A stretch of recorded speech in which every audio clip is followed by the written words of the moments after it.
Hello and welcome back to Searching the Sacred. Lisa, Steph, and Jason here with you. We are going to wrap up our look at Joseph in the book of Genesis, and we are going to kick it off with chapter 47. This is towards the end of the Joseph saga, and Lisa is going to be reading, I'm guessing, from the Robert Alter translation. Yep, I sure am. I'm going to start in verse 11. Go through 26. And Joseph settled his father and his brothers and gave them a holding in the land of Egypt, in the best of the land, in the land of Ramses, as Pharaoh had commanded. And Joseph sustained his father and his brothers and all his father's household with bread, down to the mouths of the little ones. And there was no bread in all the earth, for the famine was very grave. And the land of Egypt and the land of Canaan languished because of the famine. And Joseph collected all of the silver to be found in the land of Egypt and in the land of Canaan in return for the provisions they were buying. And Joseph brought the silver to the house of Pharaoh. And the silver of the land of Egypt and the land of Canaan ran out. And all of Egypt came to Joseph, saying, "Let us have bread, for why should we die before your eyes? For the silver is gone." And Joseph said, "Let me have your livestock, that may I give you in return for your livestock if the silver is gone."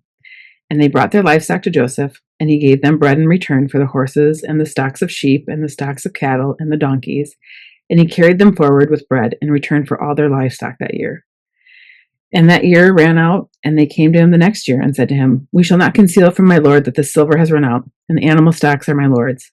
Nothing is left in for our lord but our carcasses and our farmland. Why should we die before your eyes, before we and our farmland take possession of us and our farmland in return for bread? And we, with our farmland, will be slaves to Pharaoh. And give us seed, that we may live and not die, and that the farmland not turn to desert." And Joseph took possession of all the farmland of Egypt for Pharaoh. For each Egyptian sold his field, as the famine was harsh upon them, and the land became Pharaoh's. And the people he moved town by town, from one end of the border of Egypt to the other. Only the farmland of the priests he did not take in possession, for the priests had a fixed allotment from Pharaoh, and they ate from their allotment that Pharaoh had given them. Therefore they did not sell their farmland. And Joseph said to the people, "Look, I have taken possession of you this day, with your farmland for Pharaoh. Here is seed for you, and sow the land. And when the harvest come, you shall give a fifth to Pharaoh, and 4 parts shall be yours for seedling the field and for your food, for those in your households and for your little ones to eat." And they said, "You have kept us alive. May we find favor in the eyes of our Lord in being Pharaoh's slaves." And Joseph made a fixed law to this very day over the farmland of Egypt that Pharaoh should have a fifth. Only the farmland of the priests, it alone, did not become Pharaoh's. Okay, we end Joseph's story with a glimpse at what happens when someone has power. I think it's a really interesting little section. We talked last time about how the story of Judah can get overlooked in the midst of this long story of Joseph, and I think this little section of Joseph's story can get overlooked when we're so focused on the brothers and the dreams and save from famine that we miss what Joseph is actually doing here, which is a really important part of the narrative. So what's sticking out so far? what we noticed right off the bat here?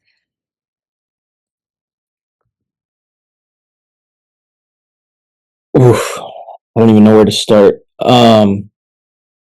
This is a haunting passage of scripture. Because it is systemic, like state, I don't even know what you call it. It's not like violence. I mean, it is violence in the sense of like enslaving your own people. I mean, but it is,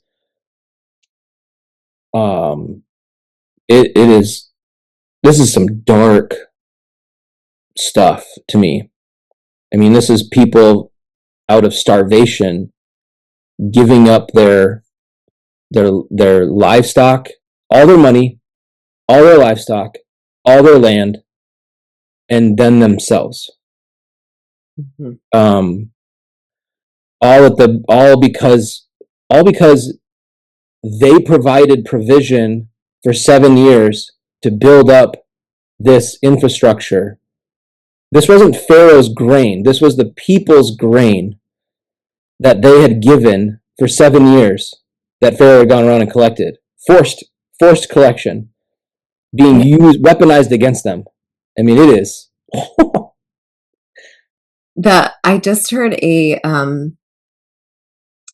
this is going to connect, I promise, but it's going to be like a roundabout story.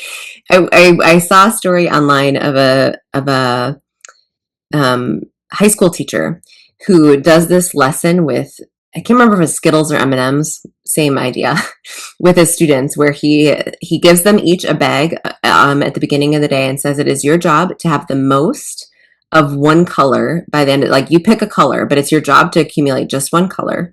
But every time you trade with someone else, you have to come give me a Skittle as a part of like making the trade. So you have to come report your trade to me. I'll put it on the spreadsheet, and you have to pay me one Skittle in order to make the trade.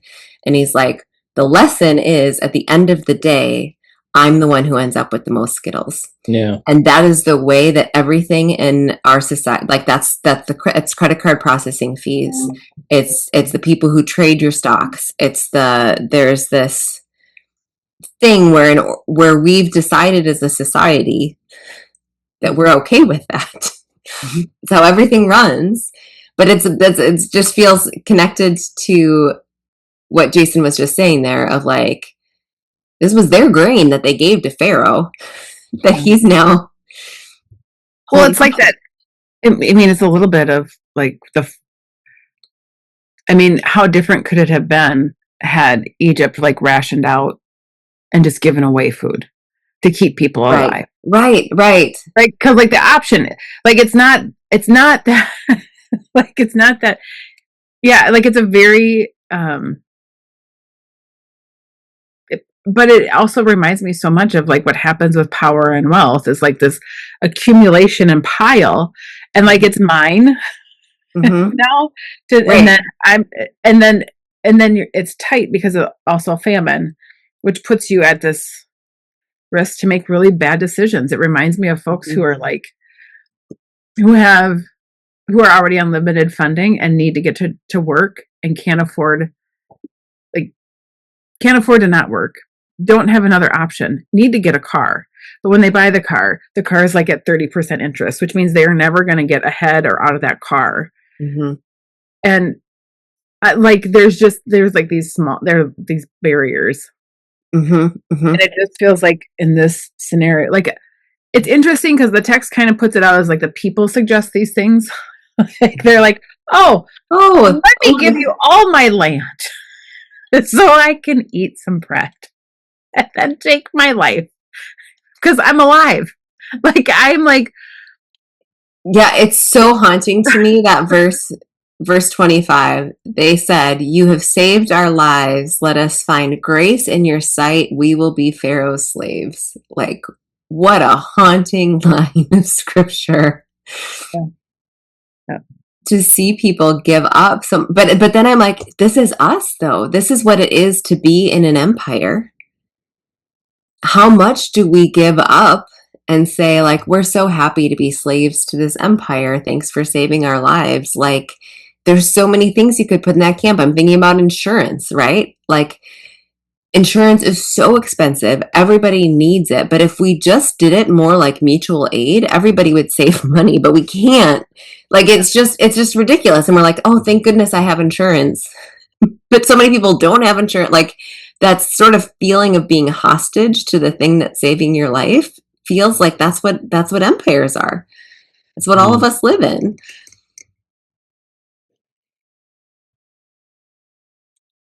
You know, when we were, now we're just depressed. We're like, oh, I mean, there's so many ways in which, like you guys have said, there's so many ways in which our world has like continually repeated this exact pattern, in really deceptive ways, and you know, but I think one way that it feels very visceral to me is this current practice that I don't know how this is like conscionable, and it is unconscionable, is the expectation that people are supposed to go to immigration court to continue their legal process of immigration, but then while they're at court, they are being detained by ICE agents while trying to follow the law.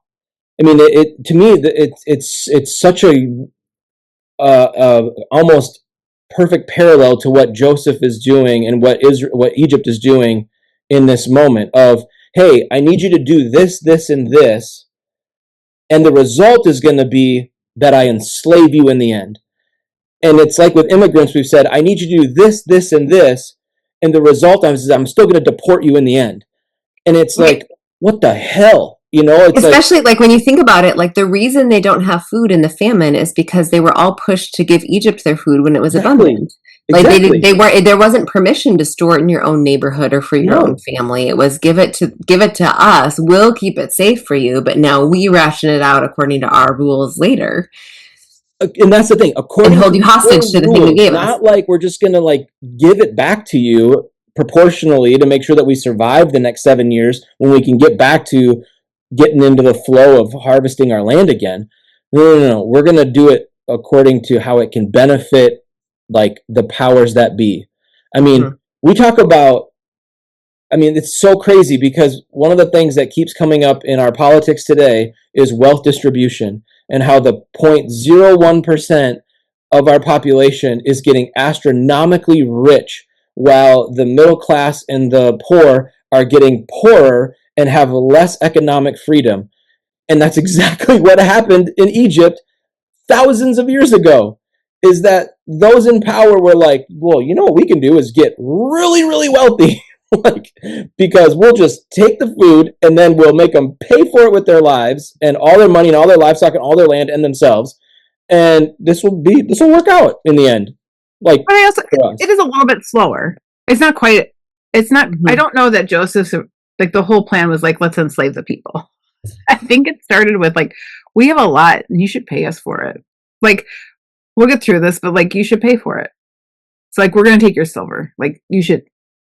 And eventually, but why? Nobody would make theirs to begin with. I mean, it makes no sense. No, I'm not saying like it's not a great plan, but like realistically, it starts off and just make money. You would make money for Pharaoh. That would have, of course. And then, but then when you don't have money, then it's the next thing.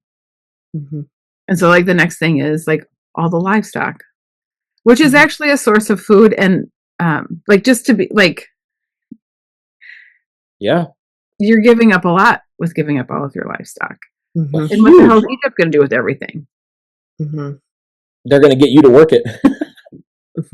I mean, it's one of the things that this is maybe a dumb comparison, but I just want to take it out of the realm of politics for a moment and just into some of how all of us end up in these sorts of things is like social media becomes this thing where in order to have a social media account, like people are on Instagram, people are on TikTok. So it makes sense for businesses, for coaches, for whoever to be there also, because it's where people are. But in order to be there, you actually give all of your content, as soon as you post a video, it is now actually owned by Instagram. It's not yours. You don't own your follower. Like email lists keep things in your control, but people aren't on email as much as they're on these social media platforms. But like all of us are actually, any of us who have a social media account are just constantly giving away to the people who own social media for the privilege of being on social media. And it's such a like,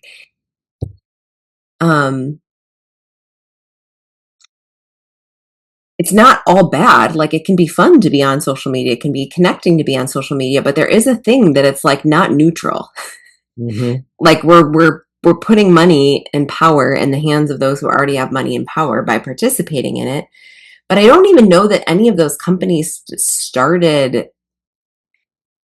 I like where you were going with that, Lisa, of like the slippery slope of, oh, let's just ask for money. But it becomes enslavement.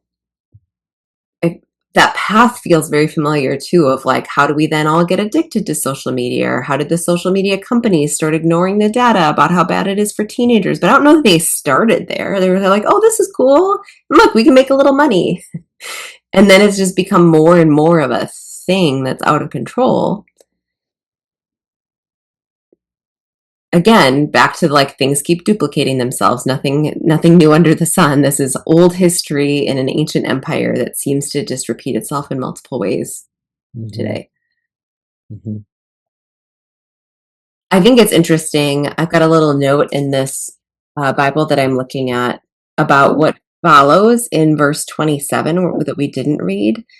That like at the same time as Joseph is doing this, Joseph negotiated with Pharaoh to give the Israelites the land of Goshen, which means at the same time as he is taking land from the Egyptians, he is giving land to the Israelites, which I think again is an interesting setup for Exodus chapter 1, when a Pharaoh rises in Egypt who knew not Joseph and looks at this people group that has land that's theirs inside of this empire. And they're the only people group with land because Pharaoh took all the other land except for this one. So of course it becomes threatening to like, you can just you can feel the setup here for what's to follow. And oh yeah, it's the one parcel of land that Pharaoh doesn't have control over, and that people group is growing and growing and growing, and they have autonomy, they have seemingly freedom in a way that could be seen as threatening. Yeah. It's also notable that Joseph gives his family the best land. Right. And make sure that they have food. Right. So like you literally have this one family. Like it is it's a study in the power of proximity. Oh, you can have land because I know you. You look like me. Set up my family. Let me set up my family. It's like we said last episode where I mentioned the idea of like when it comes to the hero of the story, we tend to look at what they do with like these rose-colored glasses of like, well, they can't do anything really that wrong. And so it's kind of like, yeah, of course, Joseph's doing the best thing he can for the people of Israel. This is amazing. All the while they're enslaving all of Egypt, and then they're creating this, setting up the circumstances for animosity between the two groups, as opposed to treating Egypt fairly based on what they provided Pharaoh already, and treating Israel, the family of Jacob, fairly, and trying to create a sense of hospitality and reciprocity between the groups. Instead, it's like, man, we are really setting it up for failure here. It's nice that Joseph is really great to his family in a way, but also like this isn't exactly how you should do it. It reminds me of Resma Menakin. I think he talks about this in My Grandmother's Hands, but it might be in an essay. But he talks about embodied racism and the history of embodied and systemic racism in the United States. He talks about the strategic nature of it when people when immigrants from Ireland came over and they're on the bottom, how if you create a different other, that gives people a feeling of power. And so this strategy of people who had power, who were white in the United States, saying to people like who were in poverty from another country, but you're white. So that person now feels like they have a little bit more power, but ultimately the power is still going to the people who already had money and power at that point. But that person feels like they have more power if they're racist, and how that kind of sets up.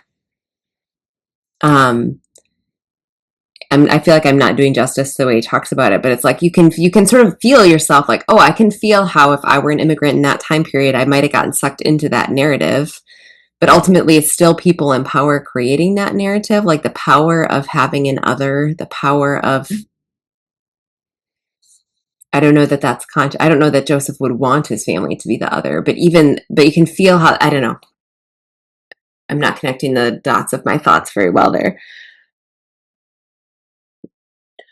No, there's a line. Sorry, I'm doing this series this summer at my church on different movies and how they're connected to aspects of faith and whatnot. And it's kind of just a fun thing to do over the summer.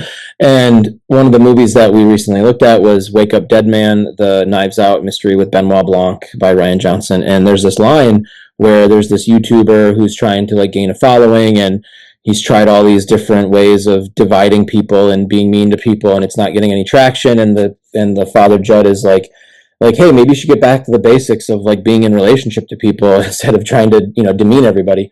And he goes, oh, you mean back to the basics, like take a group that everybody hates and then show how they're taking away something that you love, because that tends to work.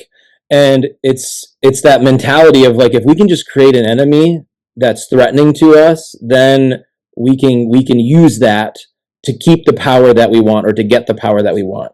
And it's not actually helping the people that are all riled up, right? Like, I mean, I think that's our modern political system. Is it's like, hey, I want you to get all riled up because of this thing that these people are going to do to you, but ultimately you're just going to keep me in power and keep me wealthy and rich, and also cut off from you. Like, that's what I'm actually after. I'm not actually after your betterment. I'm after your fear, because your fear is going to make you rely on me and keep me in this position that I really need, or that I really want. Well, so that feels like Exodus 1, right? Like already in Genesis, Pharaoh has done all of these things. Joseph really has done these things that creates this money and power for the elite of Egypt. So by the time you get down the line of the story, you're risking rebellion of your own people if they're all enslaved and giving you land. And so if you create a new set of slaves from another people group, then ultimately the people that helps the most is still the Pharaoh. Like, okay, we need a new way of having more power, because we've already done everything we can here to get all the power we can in the current system. So let's advance it further. That makes me think about incarceration, Lisa. Like this other way to have more power. Yeah. And outlet something. It's just, I think it is so, I don't know that I have heard many people of faith just talk about the fact that Joseph started this. Joseph did this. Like, that's just really significant that Joseph is the one who is like, hey, let's have all your money. Let's have all your livestock. Let's have all your land. Oh, let's have you all become slaves. And look, we're so great that we're providing you food. Like the system that started and the ramifications down the line. It makes you wonder a little bit about, because like Joseph gets these dreams early in our tale. You get these clear messages of like, this is what's going to happen. This is what you do with it. And I'm, like, I'll push out the narrative a little bit and like, well, why didn't God give him another dream so that it could be clear what Joseph should have done? Right? Like, it feels like there could have been opportunity for Joseph. I mean, maybe Joseph stopped paying attention to the dreams. Maybe he did less dreaming because he wasn't in a place of oppression. There could be 1,001 things that happen, but it is curious to me that it feels like when you're left to like Joseph kind of gets left to his own devices to figure out how to do stuff with his brothers, and he kind of does some weird stuff, and then you're tasked, like the thing that you said was going to come true, like the fact that he has like this dream, and look at 7 years and 7 years, and now it's all fruition. Like, how do you protect yourself from like being a shitty human? I love that you brought up those dreams, Lisa, because I'm thinking about how often we are, as modern humans, are like, oh, if only God talked to me the way God talked to the people of the Bible or whatever. Like, if only God directed me in what to do with my life and my choices. But how often God is not as directive as we think God is being in the narrative. The only interpretation of Pharaoh's dream is 7 years of plenty, 7 years of famine. All of the choices made from those 7 years are made by Joseph and Pharaoh. The choice to accumulate the grain, all of that. The dream was just the prediction of these 2 sets of 7 years. The people in the story were given the power of what to do with it. The dream of his brothers bowing down and his dad bowing down, that was the only dream. It was Joseph who had to decide what to do with that reality. And just how not directive that is. Like, in both circumstances, God doesn't say what to do. God just says this is, like, there's some prediction that this will happen, but the humans in the narrative have to figure out what to do, and they make a mix of choices. Why doesn't God give you dreams that say, do this? That seems like it'd be helpful for humanity. Yeah, I think I haven't done like a thorough reading of these last 4 chapters, like, 47, 48, 49, 50, but it doesn't seem like, other than Jacob giving some kind of heartfelt, like, hey, like, I want to bless my kiddos, I want to, say some things. We don't get a lot of, like, God involved in this, like you said, in this part of the story. Like, we get the whole line at the end of, like, what you intended for harm, God intended for good. But even that line coming this late in the story, it feels a little like, what does that really mean? Like, and like, because, like, God didn't say that. Like, God didn't say, hey, what they intended for harm, I intended for good. It's Joseph interpreting what he thinks God thinks. Like, and which part was the good part? Was it the, you survived a famine?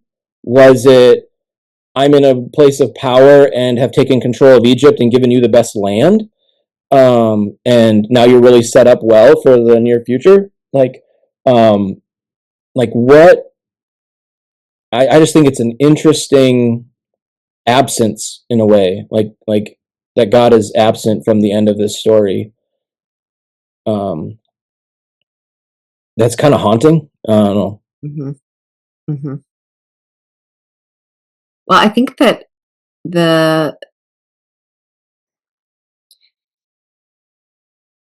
I'm like, oh, this is going to sound weird when I say it, but I think God is absent from more of the story than we think in general.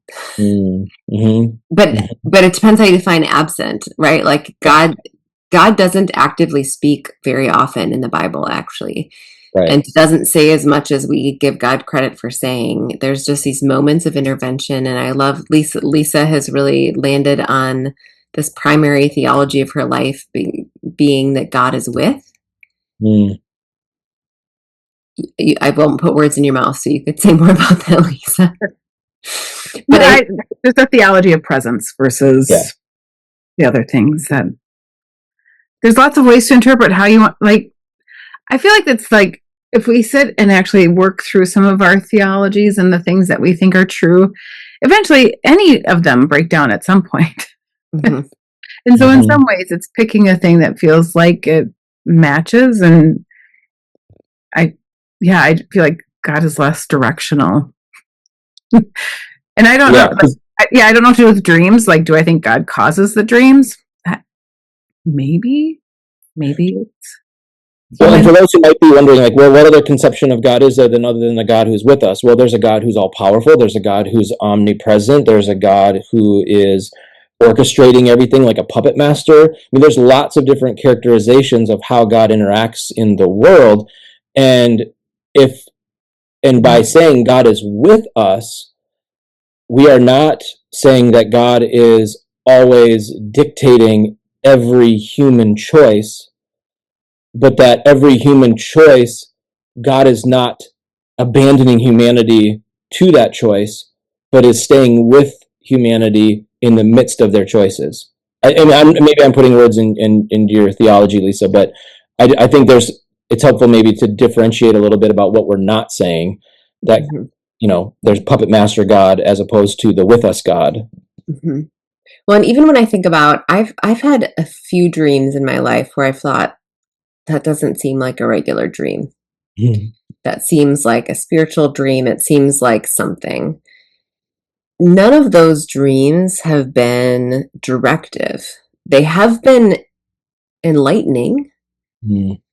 And they have been, and even the bowing down thing, it's like, is that really predicting the future as much as it is enlightening into a, like, it's not clear. So I'm thinking about a time. So when 40 Orchards was starting 10 years ago, before that, I had this dream of like, my hands were full and I was walking up a staircase and I knew that I needed to get through the door at the top of the staircase. And like I had just had like feeling that's my job to get to that door. But as I start walking up the stairs start shaking. And so I start dropping things. And so I'm doing the best I can to hold things, but the stairs aren't. And then as I keep walking, the stairs, not only are they shaking, the railing disappears and the risers disappear. And there's just so much space for things to fall. And so there's so many things falling as I'm trying to get to the top. And I remember in the dream that I know I dropped something that felt really important, that I dropped it. And I was really, really sad to drop that one. But I also knew I had to keep going. And then once I get to the top, the door is open, but the staircase disconnects from the door. So now the only way I can get through the door is to jump. But I know I have to, so I jump and I wake up. Now, that's not a normal dream. That's not like, showing up to a test, in your underwear or like whatever. Like there was something significant about that dream. It felt significant. But none of it was like God saying the things you dropped are this aspect. The stair represents this. The door represents this. This is going to happen in 5 years. Like none of it. It was just it was a picture. It was a feeling. It was something I had to keep wrestling with for like, what does that mean? Did it already come to pass? Is it something that's going to come to pass, or is it just some sense of truth to remember? And like all of it felt very mysterious, but important. And I just wonder about that feeling for people in scripture too, of like what dreams actually are. How much actually isn't being said in them, what it is to receive them as a gift, and something almost not quite interpretable. I mean, in hindsight, Joseph's like, oh, look, the stocks bowing down were my family. But like, was it? Is it? Like, what was the purpose of the dream? I don't know. Yeah. But I can tell you that like 11 years later, I can still feel the feeling of that dream. Yeah. So something still remains important there for me to hold on to, while still not quite knowing what it really meant, but kind of knowing what it meant. Having some ideas, seeing some things along the way that felt true. Feels much more like God with than God directing. That's where I was going with that, even in a dream. That didn't feel like God telling me what to do. Yeah. This would be a fascinating conversation of like when folks have felt like they've heard, whether it's through a dream or whatever, like this, what they would describe as like God giving them something, what it actually like what you actually were given and what you did with it. Because like I think about like I talk about like why I started going into prisons was because like I feel like I got a message that said prison, and it wasn't I could have like bypassed it and said that's weird, I don't know, but it like immediately triggered my brain to think about, oh yeah, I got that email from that guy, I could like volunteer and do that, maybe I should probably just do that, just see what happens. It wasn't because I was thinking like, oh, I'm gonna go do prison chaplain work and I'm gonna start thinking about abolition, and none of that. It was just the word prison. Yeah. Which is, in some ways, I think there's just like these invitations, whether you want to, would it exist if I didn't see it through the lens of like God moving? Maybe. And for me, it feels like it's a divine connection with like spiritual things, that mysticism that I can't quite explain well. It takes a lot of words to explain the one word that I felt moved by. That actually makes me think, Lisa, about the danger of holding those words or dreams too highly, maybe coming across in Joseph, because he could have the dream with his the things bowing down. He could have just held as a curiosity, but from the beginning, he's treating it like God gave me a dream, and this means you're going to bow down to me. And so how perhaps does that have a danger attached to it of like, oh, all of this is happening on God's authority. So I don't even have to question, oh, it's famine and people are without, I'm not going to question my actions anymore because I'm here because God put me here. Like, do we stop wrestling when we hold dreams as being too meaningful or too God directive? And did Joseph stop wrestling because he just started holding his life like, oh, God put me here. God gave me the interpretation of this dream. God gave me this power. God worked it all out for good. Like, is there actually a danger that he has assumed it's God and then therefore is assuming his actions are God? Hmm. I'm trying to think of like what's the big takeaway from this series, because we're trying to wrap it up here, and I think there's a lot of things that we've touched on that are really important, but I keep going back to the question of like, how has Joseph grown, or has Joseph grown? And I think what you're pointing out is that there was maybe a youthful innocence to him at the beginning, thinking too highly of himself, or feeling like he just talked too much, like overshared what was going on, and it got him in trouble. Um, but it's almost like he didn't learn from it, and maybe obviously he went through so much in his life that I don't want to like say he didn't learn, because that's probably not appropriate because of his imprisonment and everything that he went through.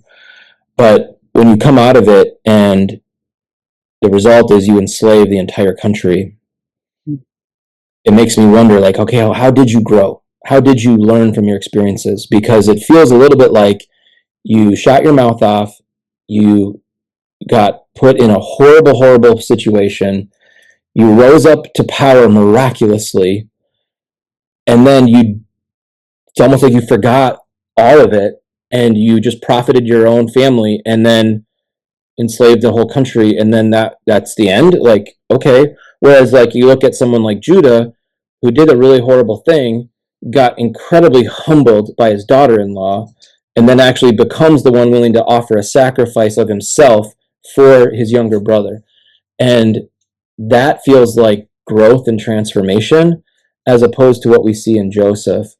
um and so I'm kind of sitting in this tension of like, okay, I love Joseph's story, and I can, at so many points, have so much empathy for him, and yet, like, I just wanted the story to end better. Mm-hmm. And maybe that's the takeaway, is that like it's all of our jobs to ask ourselves, like, how is my story going to end, and is it going to end better? Mm-hmm. I don't know. That's where I'm at. I'm thinking about like if we're thinking about the whole series, I'm like, okay, if I go back to our first episode and I think about Joseph as somebody with um some gender fluidity, or like there's ways he kind of starts the story in more of an oppressed position and Mm-hmm. ends the story in a powerful position. And I'm thinking about that. If I think about who he was in 37 and the way that his brothers weren't welcoming of his coat, and whether or not that was attached to the fact that it was a feminine coat, which is one of the interpretations we talked about in that episode, the fact that he was a victim of um, potential sexual violence from Potiphar's wife, the fact that he ended up in prison. Like when I think about that journey, how does that affect how I see him here or not? Yeah. Yeah. Because I don't want to lose who he was. Like, well, I don't want to lose that as I look at him here, even as Exactly. I judge his Exactly. actions here. And it's really tricky to let Yep. someone be fully human, because I think we just want to have this clear cut. We want, and when we look at our world, when we look at the Bible, we want there to be heroes and villains. Mm-hmm. And I just don't think it's true on either side. He's not just a villain and he's not just a hero. Like, he has had a journey and it's been hard, and his actions here are not great. I think this is, for me, this is why like work in prison always feels so resonant, because it is consistently people who they're there. So because they're incarcerated, most folks will put them on like that's the bad, that's the evil, they've done bad things, that's the story. But as I've said many times, that I've not met a single person who's incarcerated when I actually like hear their story and I hear about what's happened in their life, that I can't go, oh, I see how you got here. Like I see how this got complicated. And the idea that like people, that there's a binary of like we're all good or we're all bad is such a fallacy. Like we contain all of it. And I think we probably dance with all of it our entire lives. And sometimes we do really well with it, and sometimes we don't. Sometimes we know the ramifications of choices, and other times you fall into it and you're like, oh,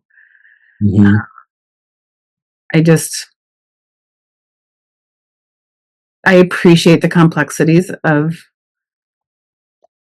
a person's whole story.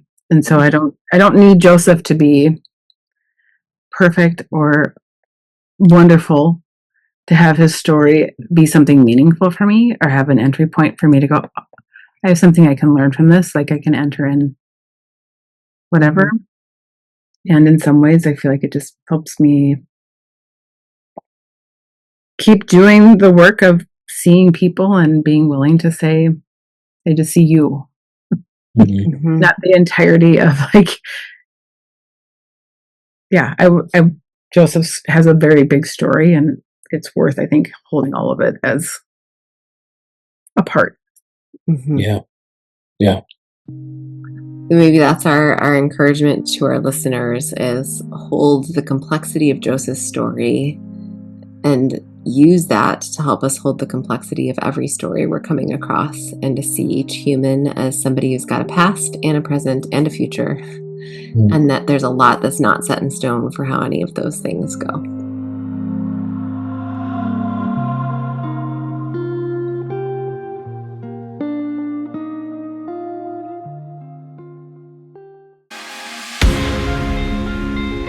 This has been a 40 Orchards podcast. At 40 Orchards, our mission is to create circles for all people to wrestle through biblical text so that together we can expand each other's experience of what is sacred, whole, and good. We search through the lens of sacred possibility, assuming there is more to be discovered, questioned, and applied as we listen for how God is still speaking. You can learn more about 40 Orchards and sign up for a study by going to 40orchards.org. Our opening music is by Les FM. Our closing music is by NCR Music Vibes. Additional music is by 3 Music. Any references to books or other sources can be found in the show notes of this episode. Thank you for searching the sacred.